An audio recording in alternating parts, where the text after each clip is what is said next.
Assassin's Creed is really about history and credible world. We're playing with a history that is, without trying to spoil things, extends back, anywhere from 80 to 100,000 years from today and extends as far into the future as, we have time to make games. Two specifics about Assassin's Creed. The first one, it's a huge universe spanning across many different mediums with many different characters, events, locations. The second one is the community. The community on Assassin's Creed is extremely knowledgeable about this universe and also has very high expectation about what's coming next in terms of story. So putting all these things together, we realized it was time to fit everything into one reliable source of information. Actually, it really has been a back and forth process between the Encyclopedia writers and the games writers to make sure that all the content of the book, of the Encyclopedia, is really accurate. Well, we start by going through all the data, and then we would decide on what articles we wanted to do. And once we had that settled, we would write down a brief description of the article, send it out to the external writers, who would then return the full content to us. The best part about this project was adding new content.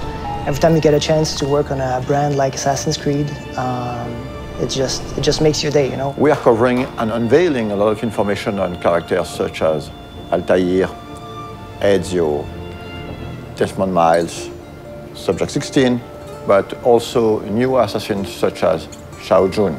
One of the very first challenges was dealing with so much data. Assassin's Creed has been around for a while and has a wealth of information from both the story standpoint within the game universe and just history in general. So going through all of that and figuring out what might be most interesting to put in the encyclopedia was very much the first challenge that I encountered. The franchise isn't defined necessarily by a single character, it's defined more by these institutions.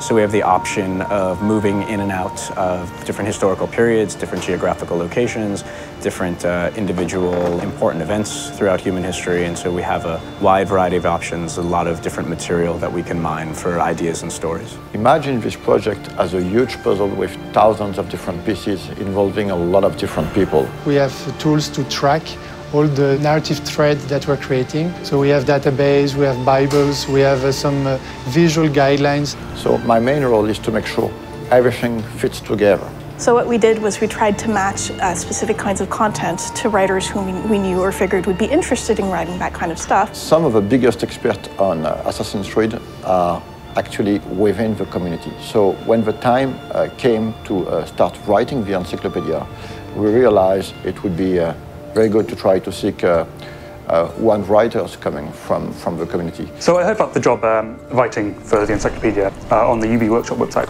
and I thought, well, it's about video games and it's about history, so it seemed perfect for me. We were really surprised by the reaction. We got hundreds of submissions, and some of them were very, very good. Well, most of the stuff I wrote was biographies, so of both the characters purely from the games and historical figures behind it. To make a long story short, instead of hiring one person, we finally hired 5 writers coming from the community. What I tried to do is dispatch the articles based on some of the test submissions they'd sent in, seeing what they liked to write best, and then we kept it contextually similar. We tried to minimize the risk of bad overlapping and maximize the opportunities of cross-referencing.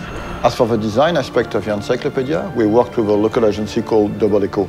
They were crucial to the creative process. For example, during earlier discussions, we decided to only use production concept arts to illustrate the encyclopedia, as opposed to 3D renders or marketing assets. The role of concept art is very important in the conception of a game. During the early stage of conception, we work on very high-level concepts. So it's about silhouette, a mood, skylines of the city, treatment for the characters, colors. It's quite remarkable how much of the stuff does have its ties to reality and things that really happened. And I'm pretty sure that readers will discover some really interesting and new information. For example, in the encyclopedia, we're gonna reveal some information about the Templars, among other things, but actually the encyclopedia is gonna have some spoilers, so if you haven't played the game, just wait to read it. This encyclopedia is available in Europe in the Animus edition that you can find at retail. For more information, check on assassinscreed.com, and it is also available as a standalone worldwide on ubworkshop.com.